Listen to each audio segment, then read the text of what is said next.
Welcome back. It's your friend Mel, and you and I are talking about 6 shocking statistics.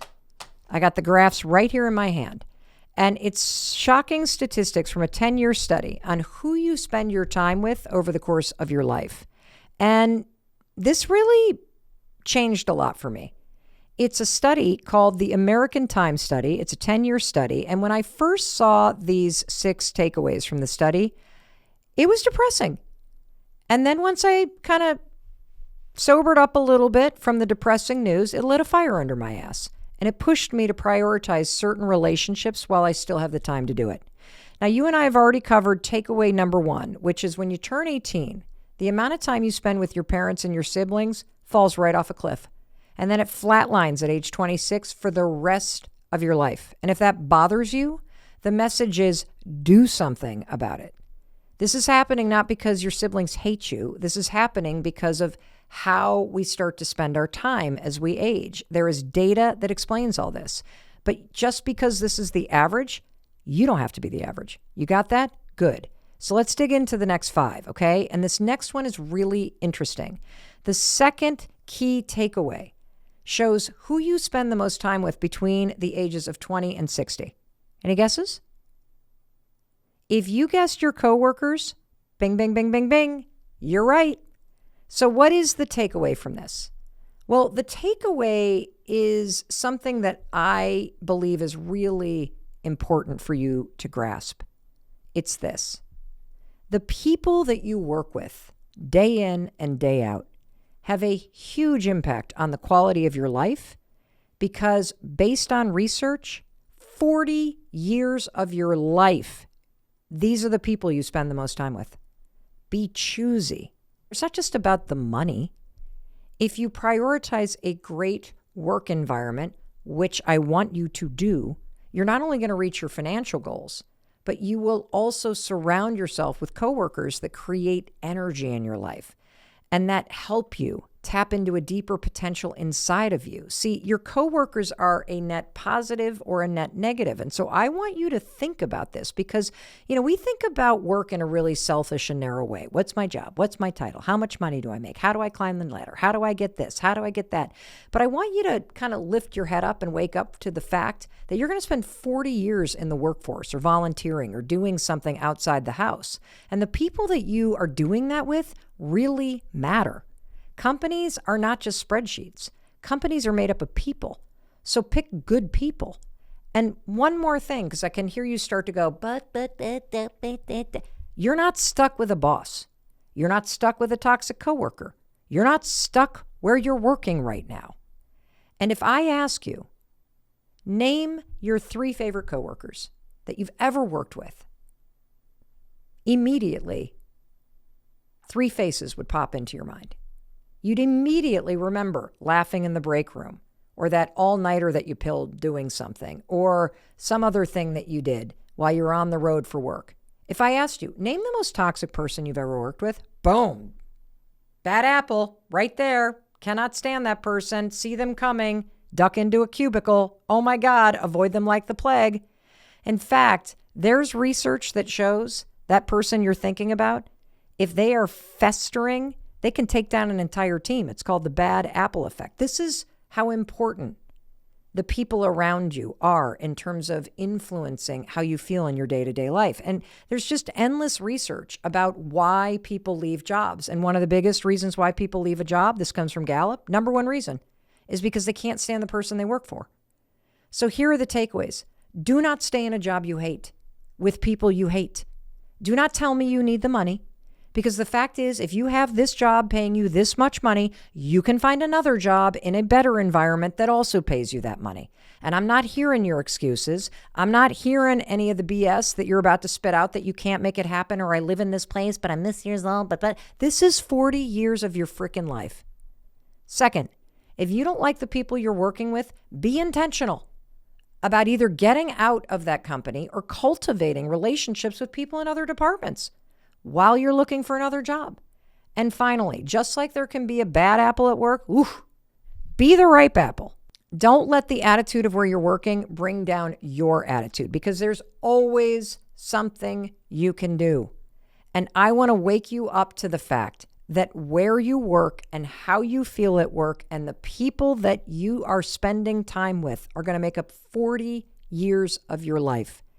And as time is passing, and it's going to keep on passing, you get to choose whether you're going to be in a place that lifts you up or brings you down.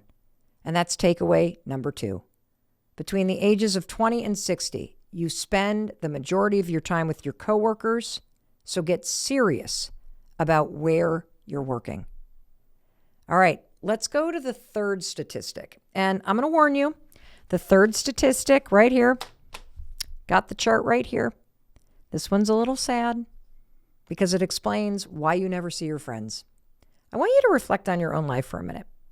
Can you pinpoint the age when you really started to feel like you didn't see your friends as much? You got that age in mind?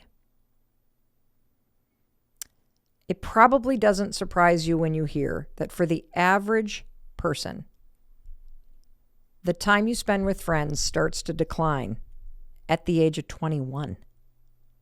And over the course of your 20s, you start to see less and less of your friends. And that brings us to the pivotal age of 29, where all of a sudden the amount of time that you spend with your friends on a daily basis drops off for the rest of your life. And for most people, here's what that means. Your friends become the group that you spend the least amount of time with as you age. I'm going to say that again. For most people, as you age, friends are the group of people you will spend the least amount of time with. And if you stop and think about it, it kind of makes sense, right? I mean, just think about your own experience. You saw your friends every day in middle school and high school, or if you went to college or to trade school. And then what happens? You graduate. And maybe for a year, some of you move in together. And then exactly what the data says starts to happen in your 20s, doesn't it? Everyone starts to do what you're supposed to do. You start focusing on your own life and creating a life for yourself. Maybe you move to a different city, or you have different roommates, or you take a job that takes you in a new direction, or you go to graduate school and that consumes your life, or you meet somebody and start falling in love, and then you start to spend more time with them, and slowly but surely, it's not the same. In fact, I see our daughters going through this right now. They're 25, 23, post-college, and the words they use, evaporate, dispersing. Everyone I went to school with is going in different directions, and I really feel it. And based on the data, this is going to keep happening until you turn 29. And unless you do something about it, the amount of time that you're going to spend with friends after you're 29, it flatlines. Why? Well, you now know because of takeaway number 2, you're spending all that time with your coworkers. And as you're going to learn in the next 3 statistics, a partner starts to enter the scene. Perhaps children, if you decide to have them, they start to enter into your world as well. But here's my message. This data is the average, but you are not average. This is what happens to people who are not paying attention, who are just letting life sweep them downstream. You can create whatever you want. In fact, as I think about some of the conversations that we've had recently, you'll probably remember me saying that one of the main reasons why people get so stuck and lost in life is because they don't know what they want. And that's why I was like, oh my God, I have to talk to you about the American Time study. I have to share these statistics with you because I want to wake you up and make you realize that this data is reflective of what's happening in your life. And if you're feeling lonely or you've lost touch with friends and it bothers you, you don't have to live like that. If you don't want to be in a crappy work environment, you don't have to let it define your life for a decade. If you like your family and you really want to see them and you got to make it a priority. I'm not immune to any of this data either. I mean, I feel like my friendships evaporated. And I also feel, I don't know if you feel this way, maybe this is something that happens when you get older, but I tend to feel like the people that I like also would prefer to be in bed on a Friday night. I'm the kind of person that I can text you at 9:35 p.m. and be sound asleep at 9:37. So having this framework and having these statistics and these graphs that you can check out in the resources, it really helped me because I'm like, oh, it's not just me. Oh, this makes a lot of sense. Oh, this is what happens in life when you're not really intentional about what you want. And so let me share a framework with you that has really helped me around friendship, because I do want to see my friends. But this framework will really simplify it. You ready? When you think about friendship, think about 2 P's. And I'm talking about cultivating friendships. So you are going to be friends naturally based on the first P. And the first P is patterns. So when you have overlapping patterns in your life, you tend to become friends with people. For example, work. You show up at work every single day. That's a pattern. You tend to become friends with people at work because you have an overlapping pattern. Another one, your kids are playing on the same sports team. There's a pattern. Another one, maybe you've taken up pickleball and you're in the same league, or you're taking an introduction to pickleball class. There's a pattern. You can become friends with those people. You frequent the same coffee shop. There's another pattern that overlaps you with other people and makes it easier for you to become friends. Now that brings me to the second P. You're only going to see the people and become friends with people that you prioritize. Period. End of story. Because even if you have all these patterns in your life and you bump into people at the coffee shop or at work, or you stand next to them on the sidelines, unless you prioritize it, you make a dinner date, you invite them to a painting class at the local museum, it doesn't happen. And you don't always need to make new friends based on the patterns. Most of the people that I love and that you love, they probably don't live anywhere near you. I know it's annoying, but you've got to make it a priority to create a plan to get together once a year. That's it. Patterns, prioritize. Otherwise, what? After 29, you're screwed. It drops off a cliff and you're not going to see these people. It's happening for everybody, but it doesn't have to happen for you.